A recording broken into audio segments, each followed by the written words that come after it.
Hello my dear friends, कैसे हो आप लोग। आई होप आप सभी बहुत ही अच्छे होंगे। तो आज के इस वीडियो में हम देखने वाले हैं मादा जननांग के बारे में।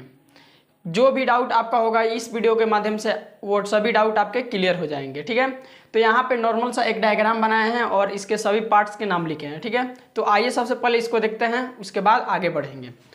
तो यहाँ पे देखिए, हमने यहाँ पे मादा जननांग का एक फिगर बनाया है। यहाँ पे जो इसमें जो ये वाला दिख रहा है ना, इसको बोला जाता है अंडाशय। इसको क्या बोलते हैं? तो अंडाशय बोला जाता है। और ये इस अंडाशय के अंदर अंडाणु पाए जाते हैं। अंडाशय के अंदर क्या पाया जाता है? तो अंडाणु।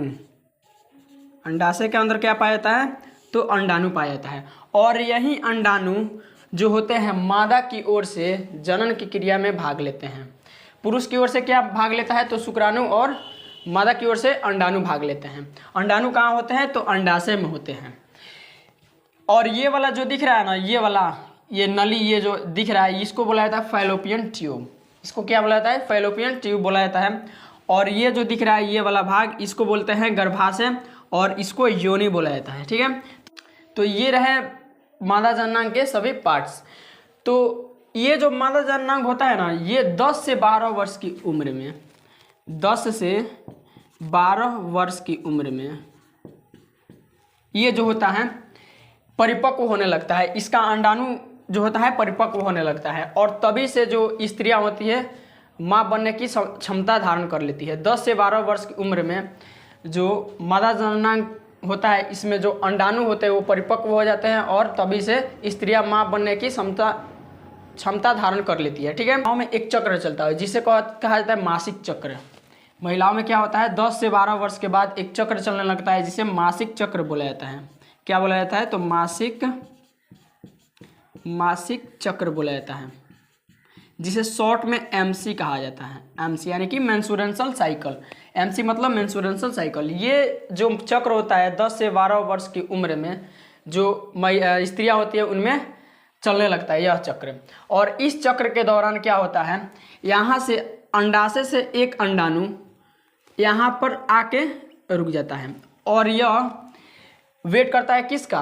तो शुक्राणु का। और जब इसको शुक्राणु मिल जाते हैं, शुक्राणु कब मिलेगा? जब संबंध बनेगा मेल्स और फीमेल्स के बीच तब। तो जब इसको शुक्राणु मिल जाते हैं तो ये क्या होता है?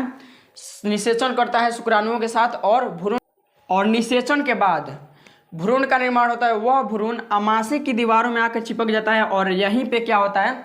तो सभी अंगों के, बालक के सभी अंगों का निर्माण होता है, और उसके बाद जनन हो जाता है। ठीक है, तो ये सब कब होगा? जब संबंध बने तब। ठीक है, मेल्स और फीमेल्स के बीच में संबंध बने तब। लेकिन और संबंध कब बनता है? जब शादी हो जाए तब। तो ये 10 से 12 वर्ष की उम्र में किसी भी स्त्री की शादी, यानी कि किसी भी लड़कियों की शादी नहीं होती है।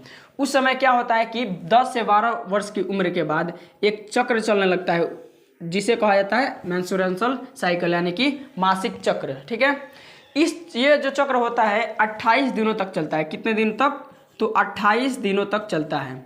यह चक्र कितने दिनों तक चलता है? तो 28 दिनों तक चलता है। ठीक है, तो ये चक्र 28 दिनों तक चलता है, और ये जब शुरू होता है तो ठीक स्टार्टिंग के 14वें दिन बाद, मासिक चक्र स्टार्टिंग के ठीक 14वें दिन बाद एक अंडाणु जो है अंडाशय से निकल के यहाँ पे आके पहुँचता है।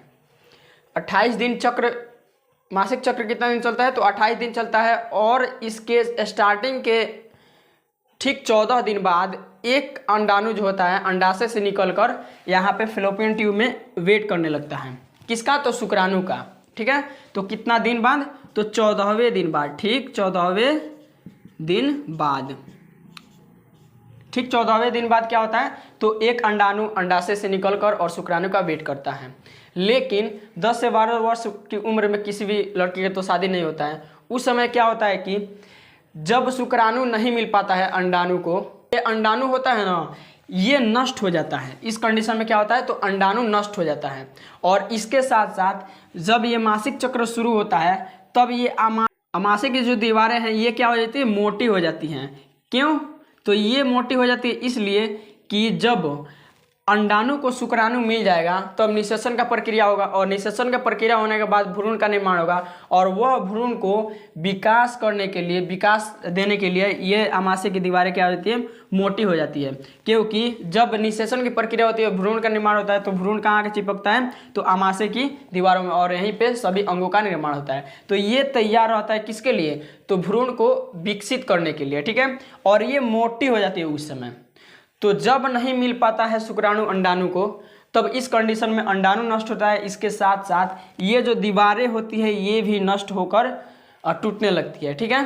क्या होता है, तो अंडाणु भी नष्ट होता है, इसके साथ साथ ये आमाशय की दीवारें भी टूटने लगती है, और रक्त के रूप में यानी कि म्यूकस के रूप में इसका स्राव होता है, ठीक है। म्यूकस के रूप में, रक्त जो है म्यूकस के रूप में मादा की योनि से क्या होता है, स्राव होने लगता है, और इस स्राव को बोला जाता है मासिक स्राव। क्या बोलते हैं इसको, तो मासिक स्राव बोला जाता है, मासिक स्राव। और यह स्राव कुल कितने दिनों तक चलता है, तो कुल 3 से 5 दिनों तक चलता है। यह स्राव 3 से 5 दिनों तक चलता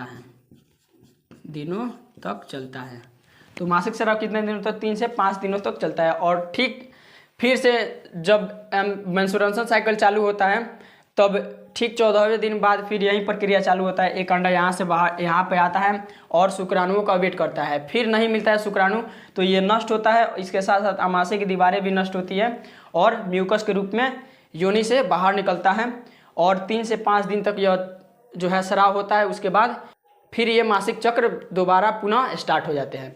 तो ऐसे चलता रहता है। आई होप आपको ये समझ में आया होगा कि मासिक चक्र क्या होता है। अगर समझ में आया तो वीडियो को लाइक और चैनल को सब्सक्राइब जरूर कीजिएगा ऐसे ही टॉपिक वाले वीडियो देखने के लिए।